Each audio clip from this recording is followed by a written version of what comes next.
Hola Movimiento Agua Limpia Ya, qué gusto estar aquí el día de hoy con un distinguido ingeniero y amante del agua Atitlán también, el señor Raúl Aguilar. Hola Raúl, bienvenido.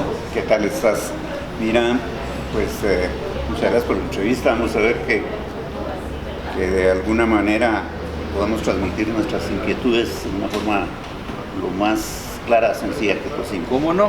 Y pues como usted sabe, nuestro público tiende a ser muy joven y tal vez no lo conocen a usted, así que me gustaría comenzar por preguntarle, digamos, cuál es su profesión, cuál es su experiencia, digamos, como ingeniero. Ok, perfecto. Bueno, yo soy ingeniero civil por la Universidad de San Carlos de Guatemala. Ya me voy acercando a los 50 años de vida profesional. Empecé a financiar mis estudios, o logré sobrevivir y sacarlos trabajando en la Dirección de Aguas y Drenajes de la Municipalidad de Guatemala. Usted trabajó en aguas y drenajes aquí en Guatemala. En la ciudad de Guatemala, donde tuve la oportunidad de trabajar con, yo diría, las mejores cabezas de su tiempo. En la ciudad de Guatemala, una serie de profesores que, si los pongo a listar, son varios y algunos se me van a olvidar, muy trascendentes. Se encuentra uno, el ingeniero Kenneth Topis, me voy a referir a él porque él desgraciadamente murió en un accidente en Atitlán y eso me hace pensar aún más en lo que es Atitlán, me llega como al fondo del corazón.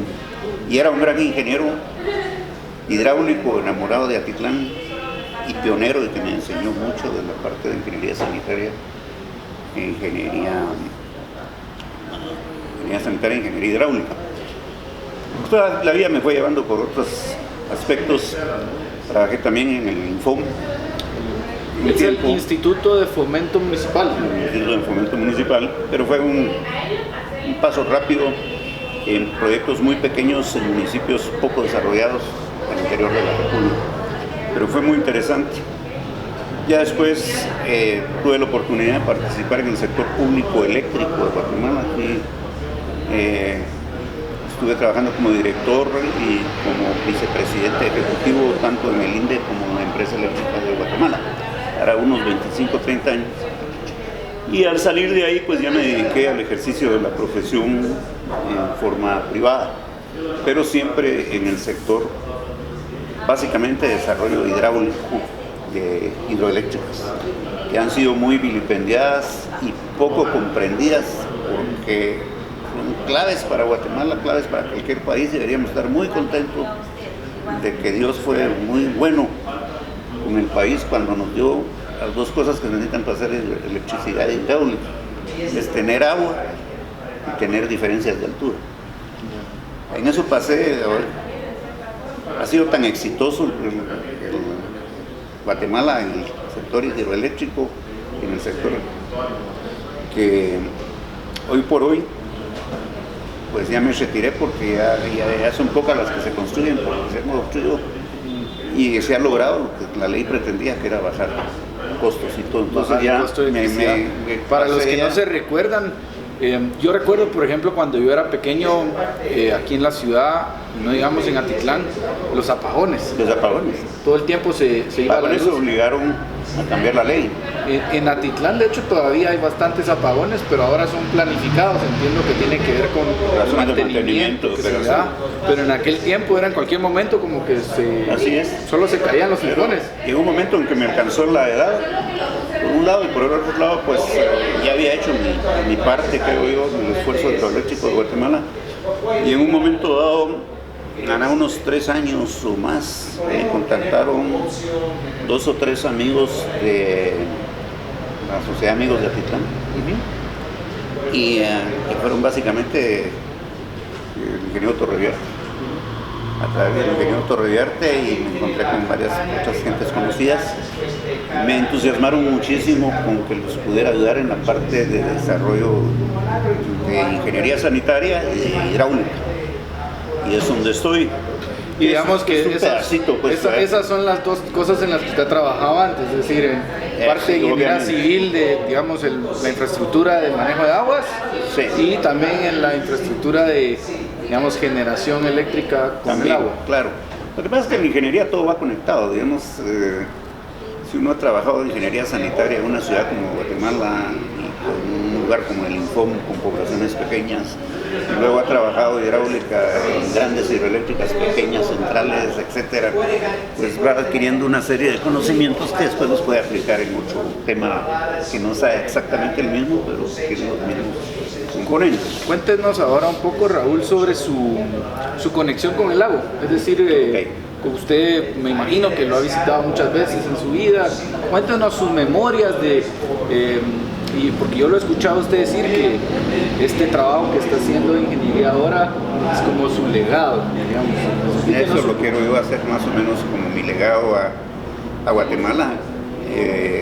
No se me olvida que, no sé cómo sigue ahora, pero yo pagaba 5 quetzales mensuales por la universidad.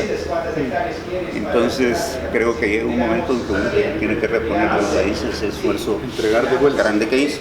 En relación al lago de Atitlán, pues yo creo que cualquier guatemalteco forma parte de su guatemaltecidad y de su corazón el lago de Atitlán, como puede ser también otra serie de cosas que en Guatemala tenemos muchísimas.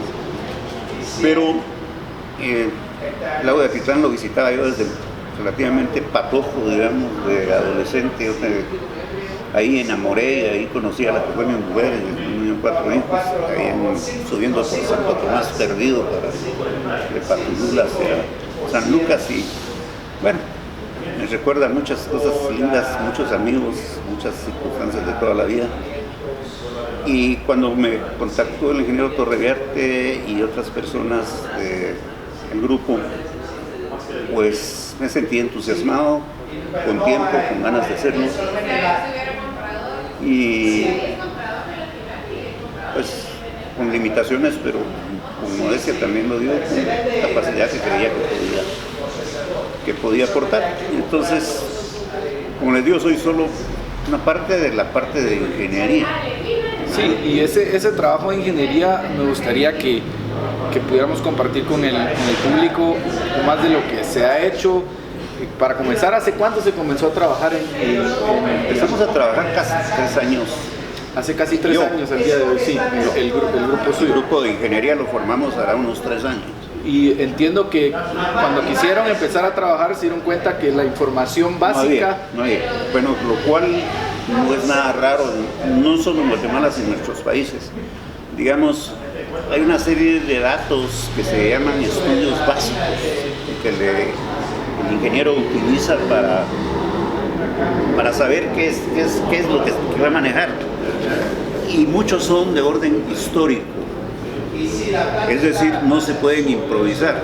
Por ejemplo, les voy a decir, yo puedo ir a medir hacer la topografía, como les voy a decir más adelante, de Atitlán, y hacerla muy rápidamente o muy despacio, dependiendo los métodos que utilice y todo, pero la puedo hacer rápidamente en 6 meses, en 1 año. Aquí la hicimos en 6 meses a 1 año. Sí, entiendo que utilizaron drones para volar encima. Usamos drones y tecnología de punta con computadoras y todo. Hicimos un equipo de patojos, de verdad.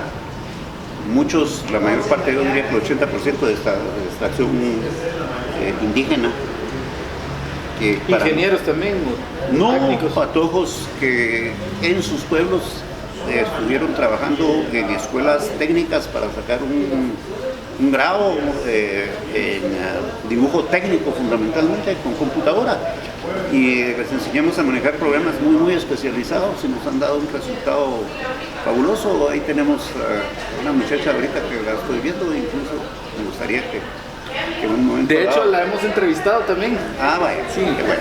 Sí, pues, la van a conocer también, y el resto del equipo al que se refiere Raúl, que son pues personas que han estado dedicando desde hace 3 años más o menos. Bien patojos, y si ellos pueden ahorita hablar de regreso a su vida en cualquier otra circunstancia, que conocen ya programación de muchos tipos, ya tienen una formación muy bonita, y eso ha sido a lo interno muy agradable, digamos. Ahora a lo externo como les decía, esos se pudieron hacer muy rápidamente, pero no existían. Lo siguiente era, los datos estadísticos de población tampoco eran tan fiables. Entonces tuvimos que contratar una persona especializada, un matemático especializado en estadísticas. Guatemalteco también. Guatemalteco, que trabaja con el CIES hace 20 años. Están trabajando con ellos haciendo entrevistas para mediciones de población y todo lo que se necesitan para desarrollar proyectos estudios sociales.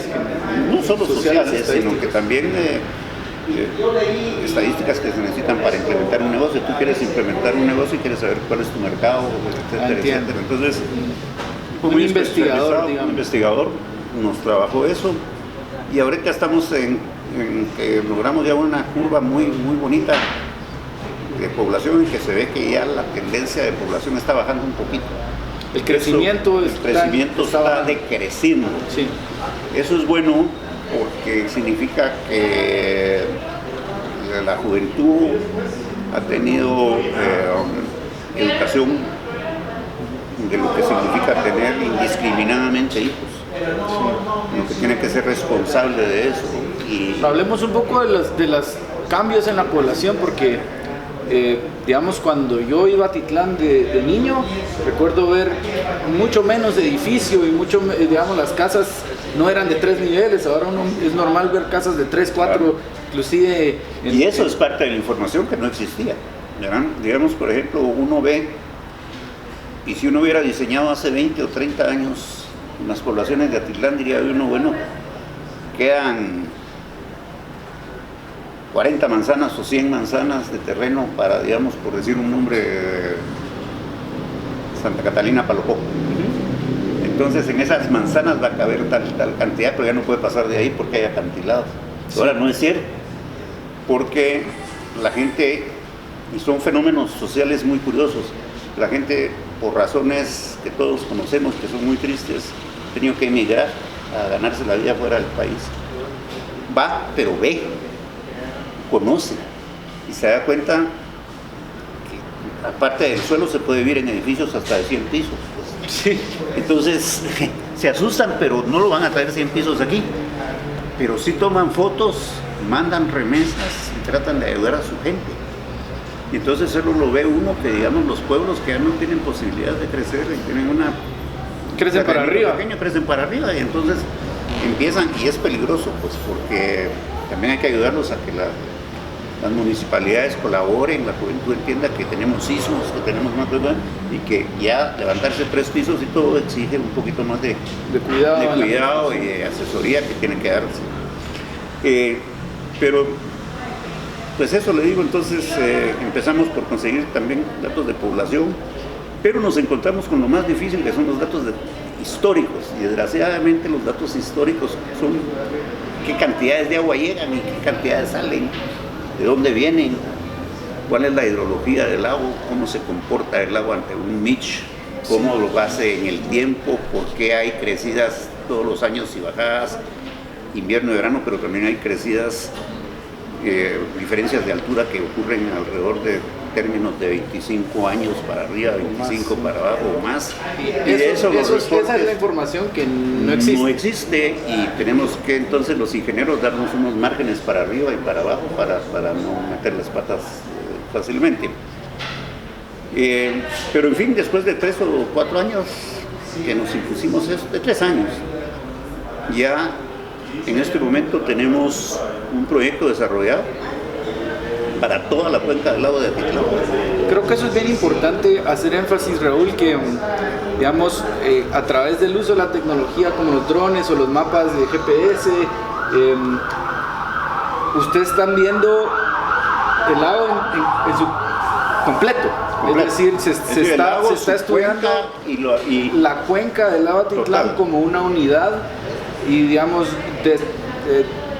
no les interesa, digamos, a nivel de ingeniería realmente dónde están las fronteras entre un municipio y otro, y no, la parte de división política no es importante, es más importante la división de aguas. Pues especialmente a la hora de la ingeniería. Claro. Y pues yo creo que eso es algo que la mayoría de la gente cuesta que entiendan que... Mira, yo creo que lo tocaste muy bien el punto, porque eso es importante y yo lo he notado, digamos. Por ejemplo, no voy a mencionar nombres de pueblos o de poblaciones o de puntos, pero hay como rivalidades, digamos. Sí. ¿Ah? Entonces, los de aquí no quieren que se jale agua de allá y los de allá no quieren que se la lleven, pero el agua está allá, se necesita aquí. No, y la otra es, si aquel contamina el agua y yo la uso, los que están abajo se dañan. Sigue siendo mi problema. Claro, entonces todo eso está conectado. Todo eso lo hemos manejado. Una Lo unidad. hemos manejado como una unidad que se va a desarrollar y que todos van a salir ganando. Es un gana-gana, ¿no? Explíquenos cómo es que todos salen ganando, porque sabrá que hay algunos que pues escuchan hidroeléctrica, escuchan trasladar aguas afuera de la cuenca y escuchan algunos de los nombres de las personas involucradas y asumen que esto es un proyecto de beneficio para algunos pocos a costa de muchos otros. Ya. ¿Nos puede ayudar a explicarle al público por qué usted cree que eso no es así? Bueno, de plano no es así. De plano no es así. No, de plano no es así, pero voy a tratar de sintetizar un poco el asunto. El lago de Atitlán, nosotros como guatemaltecos nos orgullecemos de él con mucha razón y lo decimos, es uno de los lagos más bellos o el más bello del mundo para nosotros.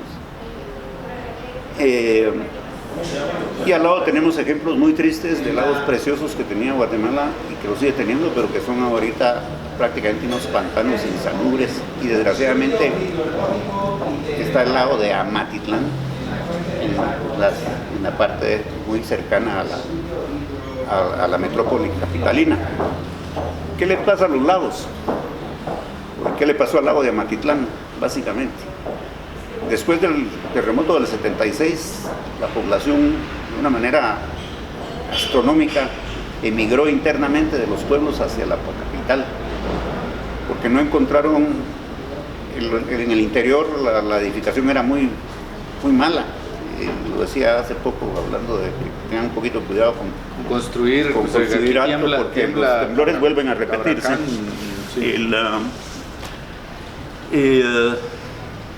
Entonces la gente emigró mucho hacia la ciudad de Guatemala y toda la cuenca del lago de Amatitlán, que era del sur de la ciudad, al lago le empezaron a caer unas cantidades bestiales, astronómicas, gigantescas. De aguas residuales. De aguas residuales industriales y aguas fecales, con aguas utilizadas. Para los que no entienden qué significa negras. Eso. Aguas fecales significa cuando uno va al baño, ya sea hacer el número 1 o el número 2. Sí.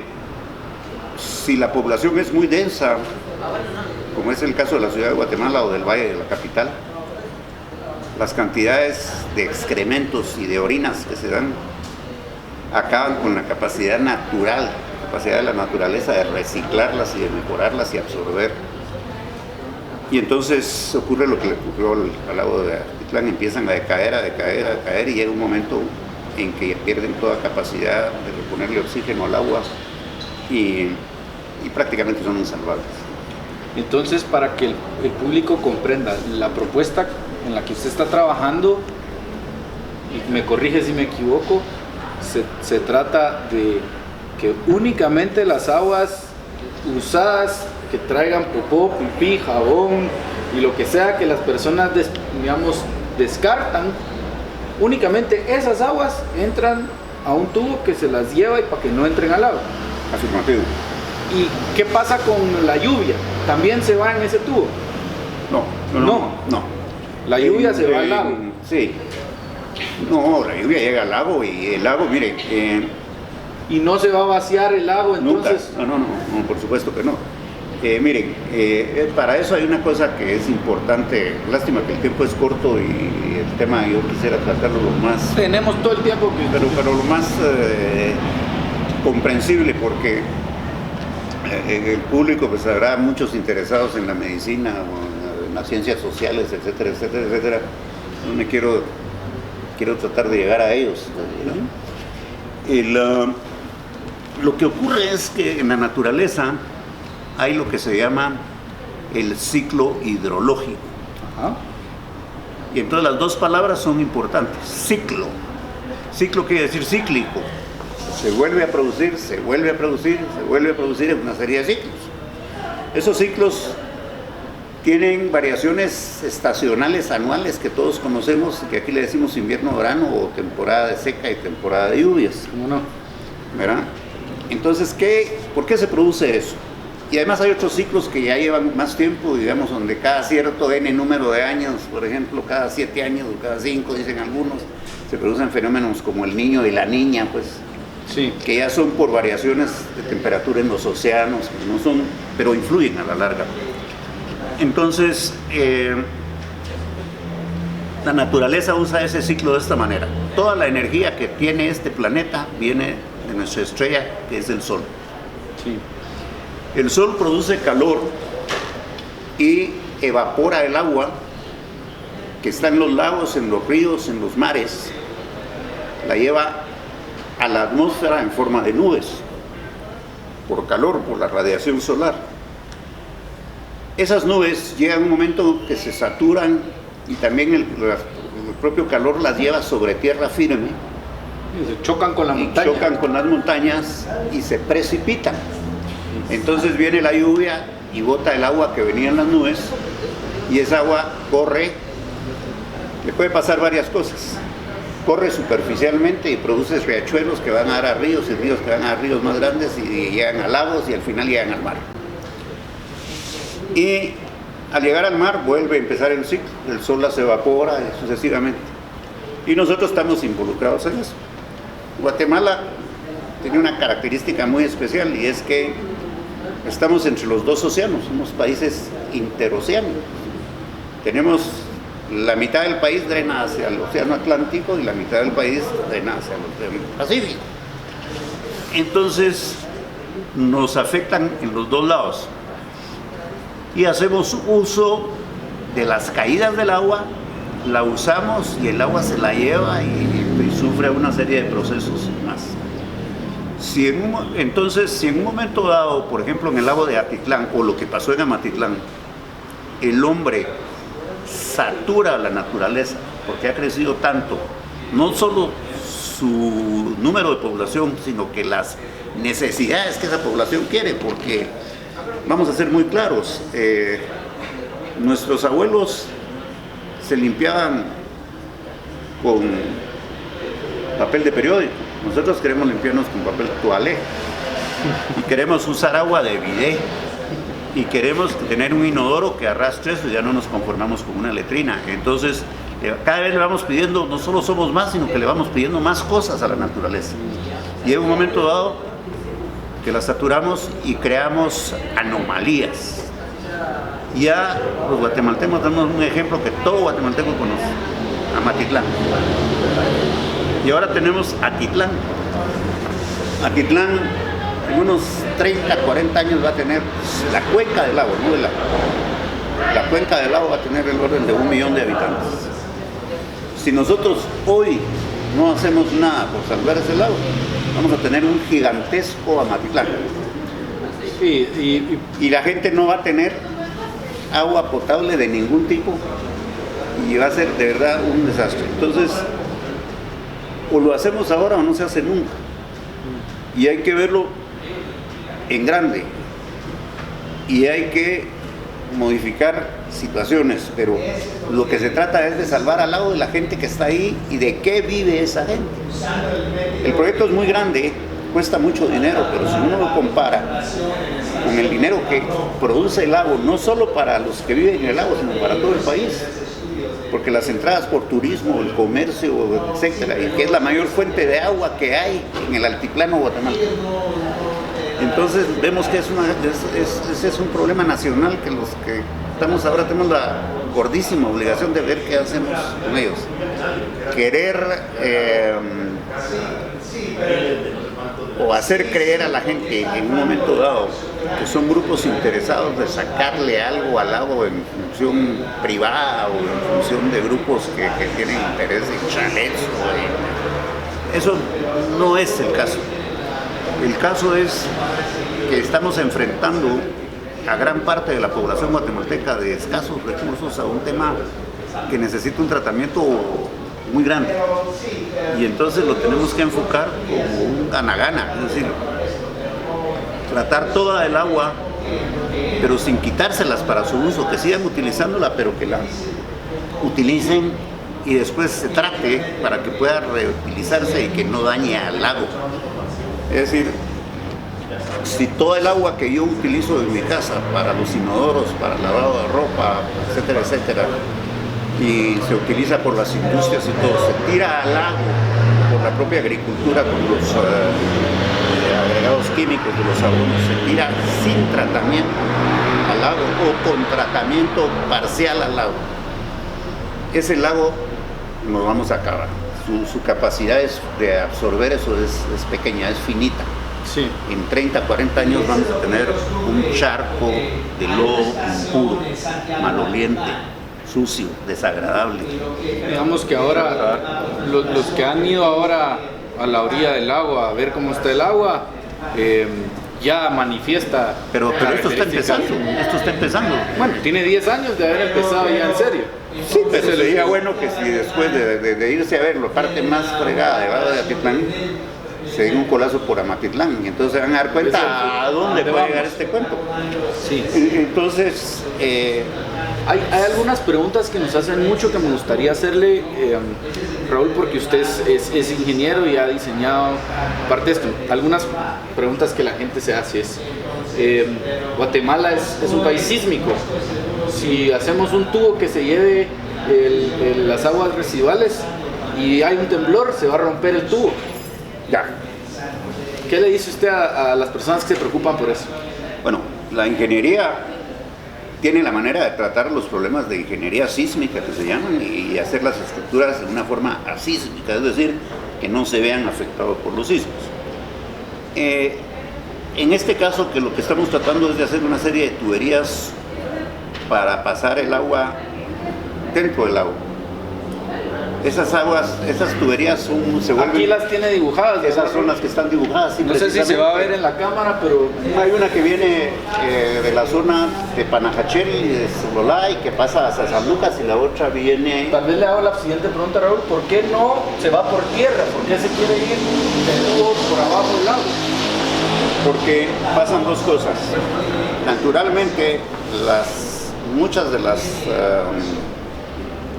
costas del lago son acantilados, son de piedra. Es muy difícil hacerlo y es caro. Y si tiembla hay problemas. Y si tiembla hay problemas de deslizamiento y todo. Pero también, y hay que decirlo muy claro, la mayor parte de las áreas del lago son privadas. Y privadas no significa chalet solamente, significa fincas, significa chalets, significa pueblos, y significa pequeños agricultores, y significa una serie de cosas. O sea, y privadas en el sentido de que no son del Estado. No son del Estado. Entonces, se podría seguir el proceso de utilización pública por necesidad. Pero expropiación que llegar a una expropiación, eso nos llevaría 100 años. En 100 años el lago está destruido. Y además todos se pelean. Todos se pelearían porque les den tierras en otro lado para salir de ese lugar. Es un problema político, pero además está el problema de ingeniería que me decía que en el lago, sujetar un tubo a las orillas. Ahora miren, yo les voy a hacer un ejemplo bien sencillo. Las tuberías, cuando ya están largas, se comportan como un fideo largo. Váyanse a comprar un poquito de espagueti y agarran una varilla de espagueti y es suave. Ahora corten un pedacito de la varilla y traten de doblarlo y se quiebra. Mientras más largas son las tuberías, se vuelven flojas, se vuelven sabrosas. Entonces se van adaptando a los comportamientos. Yo no sé si esto es cierto, pero estando sumergidas, ¿cómo se sujetan al fondo? Porque pensando en los temblores, la pregunta que le hacía de... Si nos vamos por el centro del lago, vamos a evitar los deslizamientos de tierra que ocurren submarinamente, porque esos ocurren en las partes de la costa. Algo muy sencillo, ¿la tubería va pegada al piso del suelo? No, va flotando a unos 50 metros de profundidad, aunque el lago llega a los 300 metros de profundidad. O sea que está sumergido, pero flotando, suspendido, digamos. Sí, y el ingeniero lo que hace es que le pone a la tubería una tubería llena de espuma, como que fuera un salvavidas, para que tienda a flotar. En realidad, esa tubería puede soportar un golpe en el que estamos tirando agua al lago, agua negra. Pero si no hacemos nada porque le tenemos miedo a que eventualmente tenga un problema, estamos tirando la mierda, porque en la palabra la estamos tirando todos los días. Sí, pues, o sea que lo que usted dice es, hacemos un tubo para que se lleve lo sucio afuera de la cuenca y si eventualmente se pasa rompe, algo, pues por unos días vamos a estar haciendo lo mismo que estamos haciendo ya todos los días. Sí, pues. Hay otra pregunta que nos hacen mucho, en la parte sur del lago especialmente, no se observan las entradas directas de agua sucia al lago, como el caso de Panajachel o Santa Catarina Palopó. Entiendo yo que la práctica común, digamos, en Santiago o en San Lucas, es que cada persona que tiene su hogar tiene una fosa donde tira su agua sucia y algunos piensan que esto no contamina el lago. No, sí lo contamina. ¿Por qué? ¿Nos puede explicar, Raúl? Sí, claro. La superficie del lago es la superficie que tiene presión hidráulica cero. ¿Okay? Entonces cualquier cosa que esté por encima de la orilla del lago se infiltra y a través de la tierra llega al lago. Pero que vaya caminando y uno no lo vea caminar no quiere decir que no lleve lo malo que lleva en cuanto a contaminación.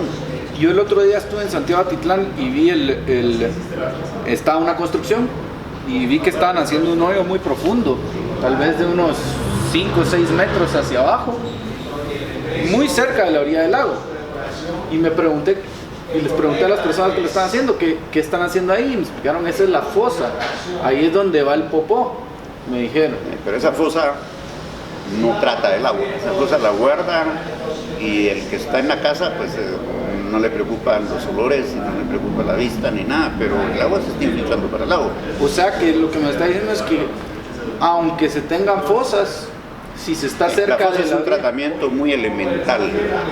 Si la fosa, para utilizarla bien, hay que hacer un estudio hidrológico, hidrogeológico, de qué le pasa al agua, a dónde va. Y se puede hacer, digamos, aquí se usa mucho lo que le llaman el pozo ciego o el pozo de aguas negras. Eso es una retardada del agua, pero que por presión que va acumulando se va. Y además los pozos se van taponando con la grasa que lleva y al final no sirven para nada y se llenan, entonces abren un pozo al lado y abren un pozo al lado. Y en ese aspecto, ¿qué efecto tiene eso sobre el tema que tocamos hace un rato de la construcción hacia arriba, digamos? Ninguno, es decir, no importa que haya hoyos allá abajo llenos de... sí, afecta. Yo me imagino, no soy ingeniero, pero me imagino que eso puede afectar. La pregunta iba al revés, ¿qué le pasa porque hay más pisos al agua? No. Pero sí, por supuesto. Yo me refería a la estabilidad del edificio. Daña. Si usted abre hoyos. Claro. Sí.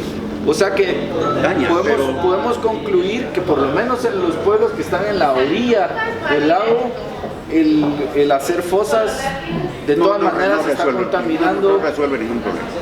Ya.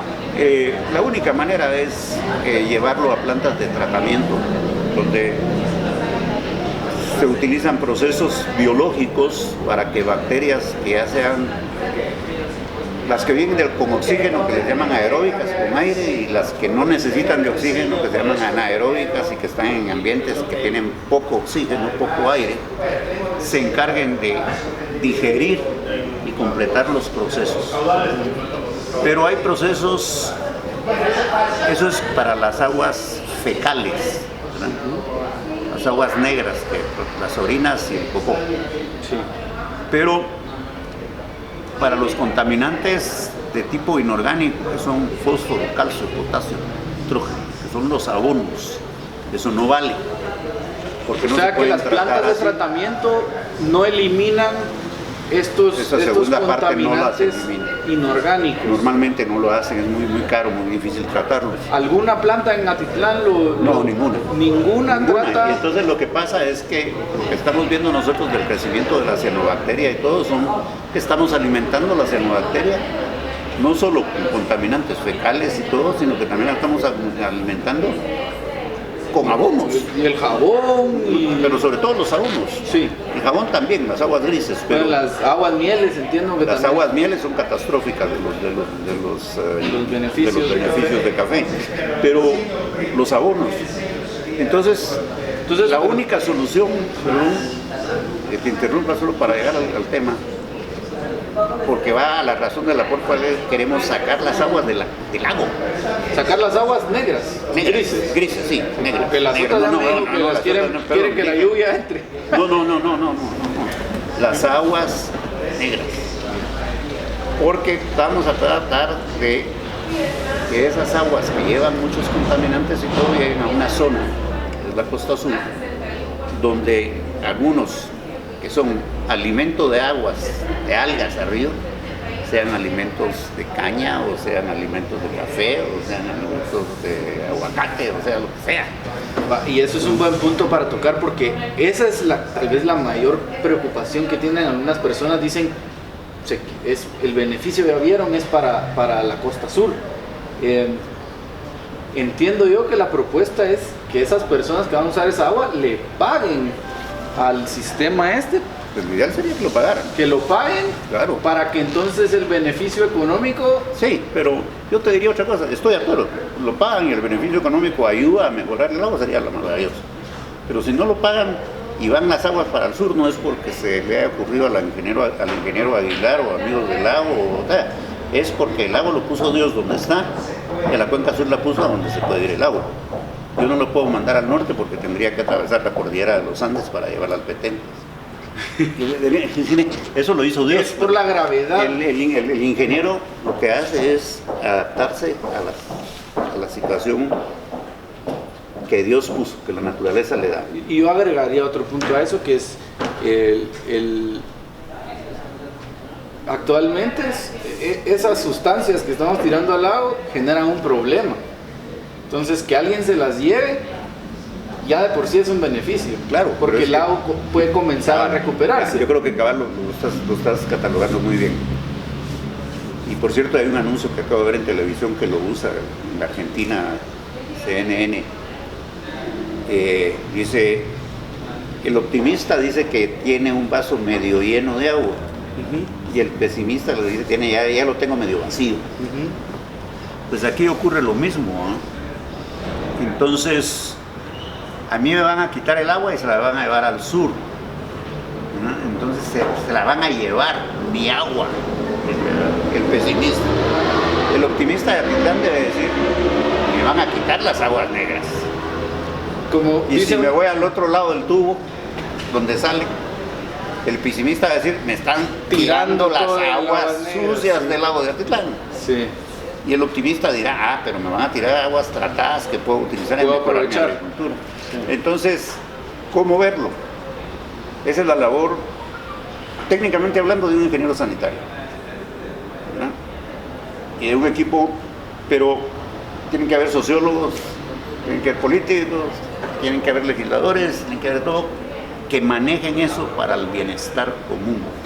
La nación se organiza para el bienestar común que prevalece sobre el bienestar individual. Eso no me lo estoy inventando. Eso está en la Constitución. Me parece que usted está haciendo una invitación a la juventud de Atitlán a que se involucren, participen para que la gobernanza de esto sea en interés del bien común. Y bienvenidas las preguntas y las inquietudes, y es obligación de nosotros darles las respuestas. Qué buenísimo, Raúl.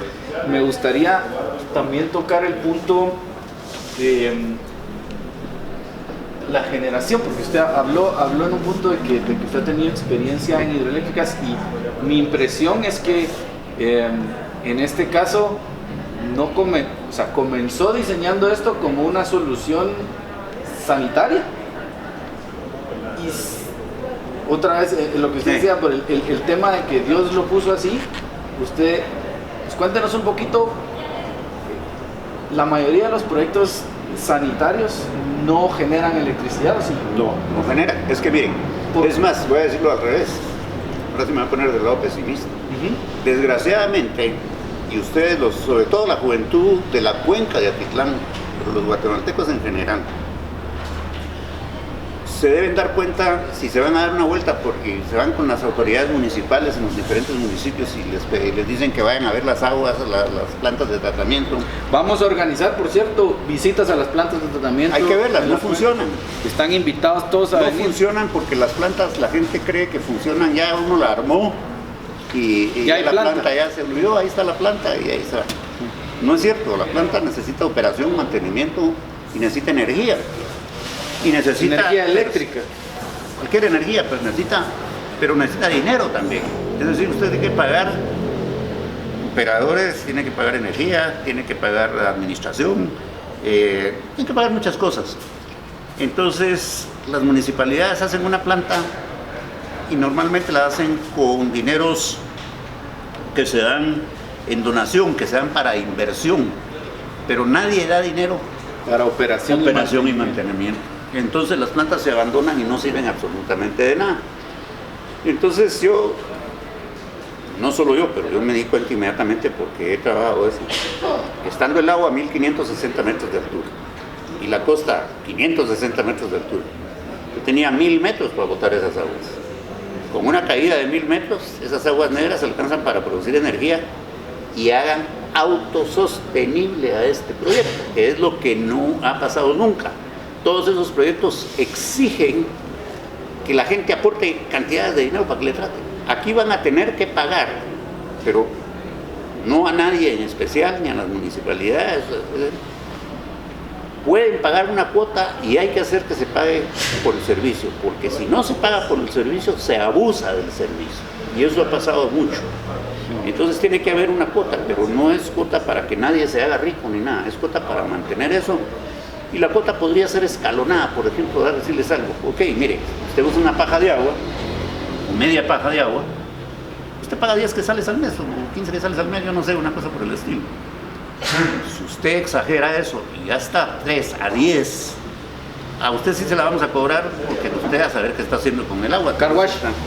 Un car wash, por ejemplo. Bueno, entonces pague. Sí. Madre, ¿verdad? O sí, cosas así, una actividad industrial y todo. Y el que está abusando porque ya quiere regar con el agua y consume 100, a ese le va a costar 1000. Sí. Es decir, pero se trata de poner nada más un valladar al abuso. Por eso hay que cobrar, pero el proyecto en sí va a ser abuso sostenible. Y yo creo que la mayoría de las personas no se dan cuenta de cómo es de difícil para las municipalidades, en verdad, operar esas plantas de tratamiento. Es difícil, mire, esa es una de las partes difíciles para las municipalidades. La otra, que ya no es parte de la ingeniería y Amigos del Agua lo está viendo con otros equipos y todo, es vamos a tener que crear una entidad que maneje esto, al estilo de algunas entidades que hay en otros países, que son entidades de servicio público, pero que no están sujetas a los vaivenes de la política localista y simplista, digamos, y al clientelismo político. Porque a estas municipalidades también les pasa que el que ya medio aprendió a manejar la planta, cuando cambia el alcalde y pone a su compadre, ese ya sin saber nada, pues, y todo eso se reproduce cada 4 años. Entonces el desastre es grande, entonces hay que crear una entidad en que se entrene personal, el personal vaya creciendo, vaya siendo bien remunerado, y vaya entendiendo y vaya adquiriendo conocimiento y experiencia. Me suena también a que no solo en otros países hay entidades así, sino hemos visto el ejemplo de MAPET en el lago Petén. En el lago Petén están perfectamente bien, y yo le voy a dar 2. En el lago Petén se paga y no hay abusos. Y la gente está contenta me voy a referir a el lago se está recuperando. Me voy a referir a una población sin decirla, nunca quiso que se les cobrara por el agua potable. Se les dio el triple de agua que la necesaria por parte de una hidroeléctrica.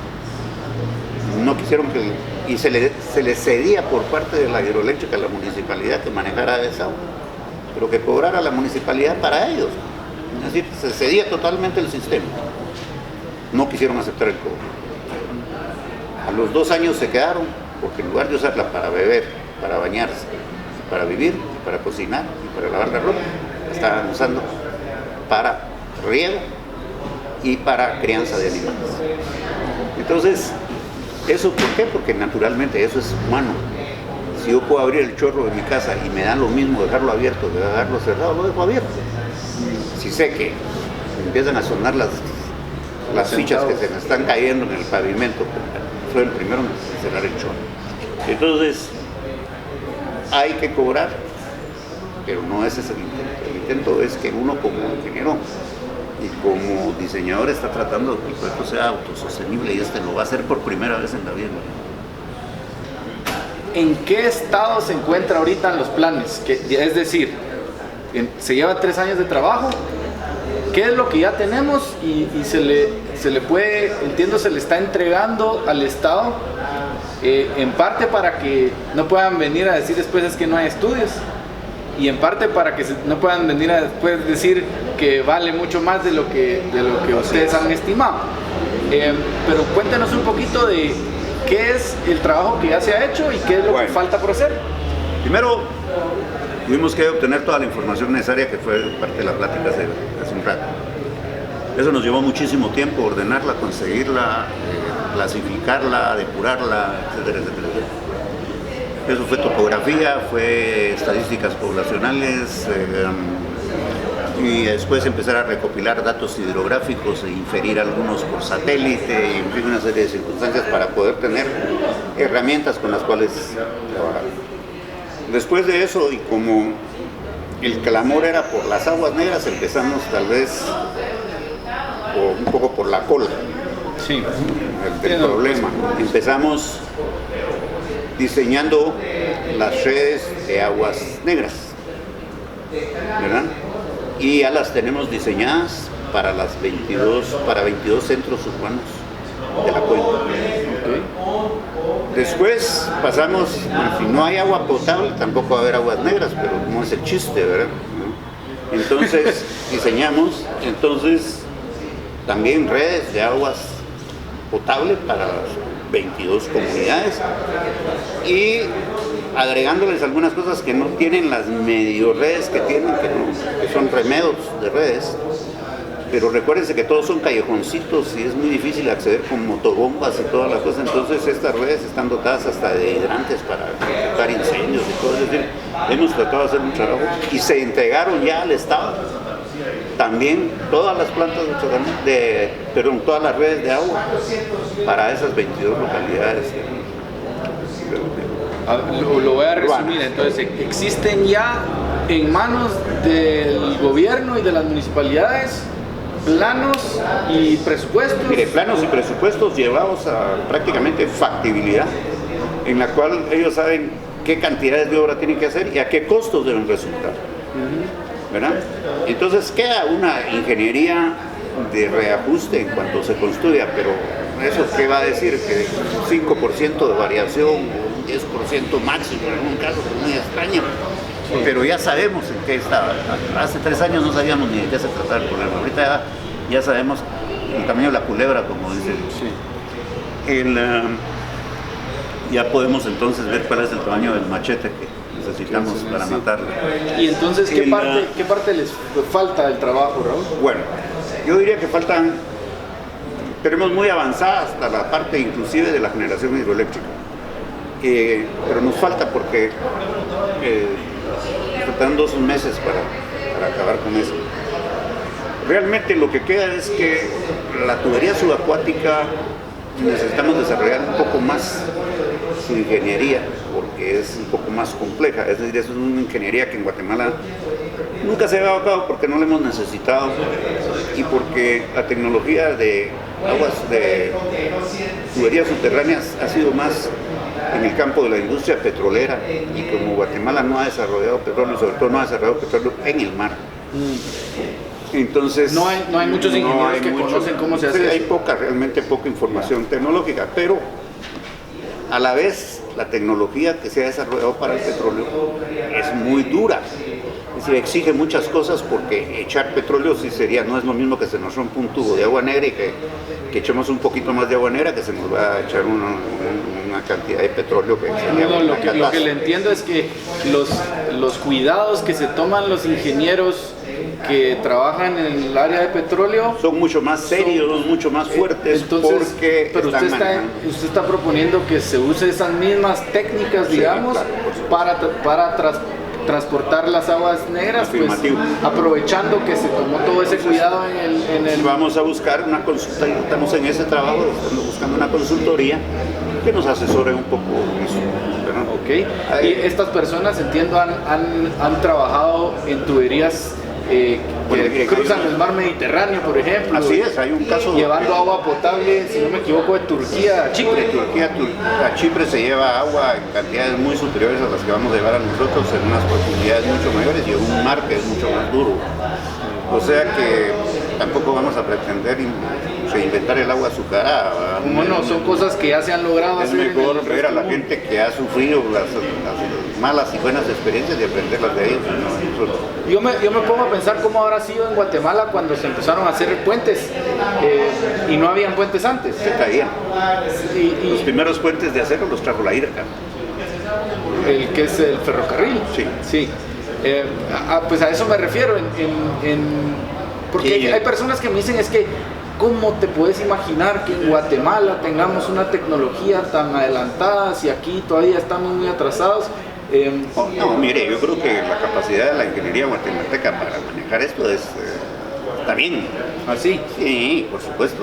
Lo que pasa es que cualquier ingeniero, no va a salir de la profesión de ingeniero, pero si yo soy ingeniero, tengo un problema con esto, voy a buscar información donde la hay, voy a hacer los viajes que sean necesarios, voy a traer los expertos que sean necesarios. Si yo fuera un cirujano ortopedista o cirujano neurovascular o algo por el estilo, hay nuevas técnicas, todo no voy a tener que aprender las nuevas técnicas, sí. Y entonces me llevé a un hospital donde se hacen 1000 operaciones de esas por año y no 10 como aquí, y así se va alimentando la profesión médica de lo que se necesita, pero eso es muy natural. En este mundo, si algo está pasando, es que hay un acceso cuasi ilimitado a la información. Pues así como estamos aquí, entonces hay que aprovecharla, ¿no? Hoy en día, pues compartiendo sus experiencias y su trabajo con personas en todo Atitlán, todo Guatemala, inclusive personas que nos ven en Estados Unidos que son, pues, que tienen alguna conexión con Guatemala, sea son migrantes o son visitantes que han tenido una oportunidad de conocer Atitlán. ¿Qué quisiera usted ver que pase en el próximo año, Raúl, que le daría mucho agrado? ¿Qué son las cosas que usted quisiera ver, pues tal vez de la población en Atitlán? ¿O qué cosas lo tiene? Vamos a ver. Creo que eso último que tocaste es lo que quisiera más ver. ¿Cuál? Que la población de Atitlán se involucre, sea bien informada y no se vuelva lo que es más barato y es muy utilizado por los politiqueros, que es protestar contra todo lo que se quiere hacer. Es decir, es importantísimo que se cuestione el proyecto y es importantísimo que nosotros, los que estamos desarrollando el proyecto, nos tomemos el tiempo y el esfuerzo necesarios para responder a esas inquietudes. Pero es sumamente importante que del otro lado, la población, la juventud, que ya vio que tiene poder, que lo puede utilizar y que tiene capacidad, no se deje influenciar por el clientelismo político y es más fácil decir que no, ¿verdad? Y además existe algo en el hombre que es la tendencia a negarse al cambio. Pues que abran la mente, que pregunten, que cuestionen, y eso sería lo más bonito, que en 1, 2, 3 años nosotros tuviéramos una población en la cuenca del lago de Atitlán exigente de que se le dé continuidad al proyecto, pero exigente, decirles por qué no me están tratando mis aguas si hay proyectos hechos, por qué los políticos hablan babosadas y no se ponen a trabajar las cosas. Entonces, eso sería más lindo. Lo segundo, me gustaría, estamos en un año electoral, yo creo que ya se cerró hace un par de días. Está comenzando ayer la campaña oficialmente. Una campaña que me leí que era atípica, sí es bien atípica, y ahorita no sé ni quiénes son los candidatos. En fin, yo creo, me gustaría mucho ver que el que gane, que no sé ni quiénes son, pero que el que gane se tome la molestia de entrarle al proyecto como un deber que le van a exigir los ciudadanos, de ver que esto se componga. Señores, si el lago de Atitlán no le ponemos de inmediato coto al desarrollo de este problema, Guatemala va a perder uno de sus mayores atractivos y va a crear uno de los más grandes problemas de aguas de Centroamérica. Tal vez si vemos proyectos que puedan, lagos que estén en esa situación, tal vez Managua está en ese tipo de problemas, pero Managua está más cerca del mar y tiene otros problemas, no tiene la densidad que tiene este cuento. Este cuento lo tenemos que ver con mucha seriedad, si es que yo quisiera ver de esas nuevas autoridades, que igual que lo están haciendo las autoridades actuales, aunque no aparezca mucho al público y todo, pero es cierto, porque a mí me consta que han dado mucho apoyo a esto, que eso se pase como una cuestión de Estado, pues no es una cuestión de que es el partido negro contra el partido rojo, o el partido verde contra el amarillo, o el azul contra el, no sé, contra el morado. No, esto es un proyecto nacional, esto lo tiene que ver el que llegue, y lo tiene que ver, es su obligación. Se vayan poniendo un poquito las pilas de cómo lo van a hacer. Pues Raúl, qué gusto compartir con usted, gracias por todo lo que usted ha hecho y gracias por darnos esta entrevista. A los jóvenes que están observando y a todas las personas interesadas, ya escucharon el mensaje de pues, Raúl Aguilar y la presión que él les dice que tienen que ejercer al sector público para que tomen en serio esta propuesta. Están bienvenidas las preguntas, dice él. Tal vez nos van a llegar preguntas de esto que le vamos a trasladar, Raúl. Ojalá claro. Sean buenas las preguntas. Y pues en nombre del Movimiento Agua Limpia ya le queremos ofrecer su camisa. Ok, muchas gracias. Y pues... me cae bien. Eso, qué bueno. Muy amables. Bueno, hasta la próxima.